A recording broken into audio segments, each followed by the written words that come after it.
Comment émettre des hypothèses en anglais? Nous allons voir les différents degrés de probabilité. Commençons par l'expression de la forte probabilité, de la quasi-certitude. En français, on traduira par il est fort probable que. On emploiera cette expression quand on sera quasiment sûr de soi. En anglais, on utilisera la structure must, qui est un variable, suivi de la base verbale. Prenons un exemple concret. Si je veux dire que je suis quasiment sûre à 80% que la leçon porte sur le thème de l'environnement, je dirais The lesson must deal with the issue of environment.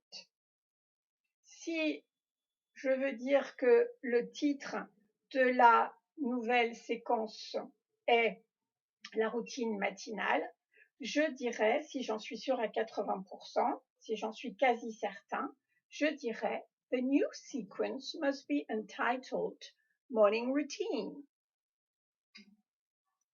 Si le thème de la nouvelle séquence a un lien avec un autre thème déjà étudié, par exemple le thème de l'expérience, si je suis quasiment certain de ce que j'avance, je dirais The topic of the new sequence must have a connection with the theme of or with the topic of experiences. N'oubliez pas à chaque fois que vous émettez des hypothèses de donner votre opinion en premier. Pour cela, retournez dans votre cahier, revoir les expressions pour donner l'opinion. Et vous devez ensuite justifier vos dires à l'aide d'exemples. Ça, c'est pour exprimer la forte probabilité, la quasi-certitude. On emploiera must plus la base verbale. Pour exprimer le probable, le possible. En français, on traduira par il se peut que. On emploiera cette expression quand on est presque sûr de soi. Cette hypothèse nous semble possible.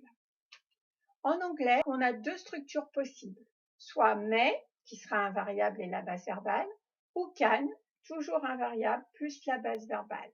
Si nous reprenons nos exemples, si je veux dire que la leçon va porter sur les vacances, je dis si j'en suis sûre à 50%, il se peut que la leçon parle des vacances. Dans ce cas, je dirais The lesson can be about holidays. Je peux très bien changer le can et utiliser le may à la place et dire The lesson may be about the holidays. Si je veux dire que le thème de la nouvelle séquence est en lien avec le thème d'une séquence précédente, par exemple l'environnement, je peux dire, si j'en suis presque certain, The topic of the new sequence may be related to the topic of the environment. On donnera toujours l'opinion d'abord si on choisit cette structure et on justifiera en donnant des exemples. Donc ça, c'est l'expression du probable, du possible. On est sûr à 50%. May et can, suivi de la base verbale. On choisit l'un ou l'autre. Pour exprimer le peu probable maintenant, quand on a beaucoup de doutes, en français, on traduira par il se pourrait que, il est peu probable que. On utilisera cette structure quand on pense que les hypothèses sont peu probables, qu'il y a très peu de chances que ce soit vrai. En anglais, deux possibilités. Might, un variable suivi d'une base verbale, ou could, un variable suivi de la base verbale. Si on prend la phrase The lesson deal with the issue of, par exemple, environment, si je veux dire qu'il y a peu de probabilité pour que ce soit vrai, je dirais The lesson might deal with the issue of the environment. Même chose avec la leçon porte sur, par exemple, la nourriture. Si c'est peu probable, j'utiliserai la structure The lesson could be about food. Les deux might et could sont interchangeables et gardent l'idée justement de peu probable. The new sequence be entitled, par exemple, si on dit que la nouvelle séquence s'appelle holidays, les vacances, si je suis quasiment sûre que ce n'est pas ça, je dirais the new sequence might be entitled holidays. À chaque fois, je donne mon opinion d'abord et je justifie mes dires. Donc, pour exprimer le peu probable, might plus base verbale ou could plus base verbale. Enfin, quand on est quasiment certain que ce n'est pas possible, donc pour exprimer le logiquement impossible, en français on dira il est impossible que, on utilisera cette structure quand on est sûr que l'hypothèse est fausse, en fait, on utilisera can't plus base verbale.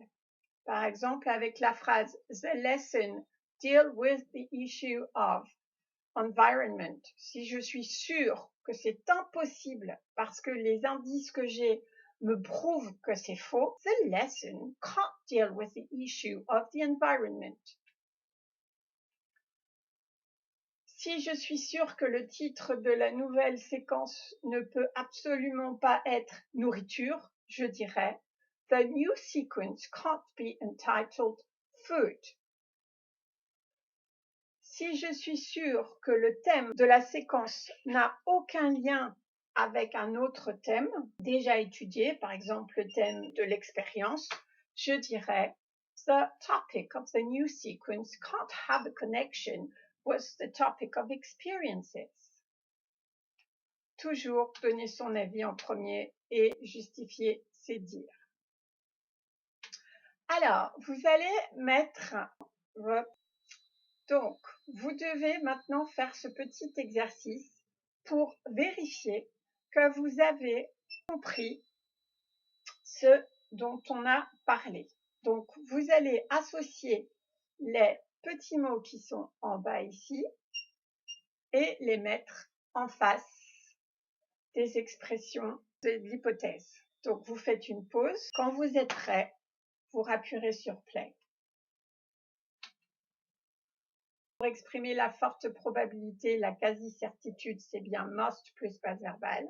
Pour exprimer le probable, le possible, on a deux solutions, soit may plus base verbale, soit can plus base verbale. Les deux sont interchangeables, vous n'en prenez qu'une seule. Pour exprimer le peu probable, on a might plus base verbale ou could plus base verbale. Idem, les deux sont interchangeables. Et pour expliquer le logiquement impossible, ce sera can't plus la base verbale.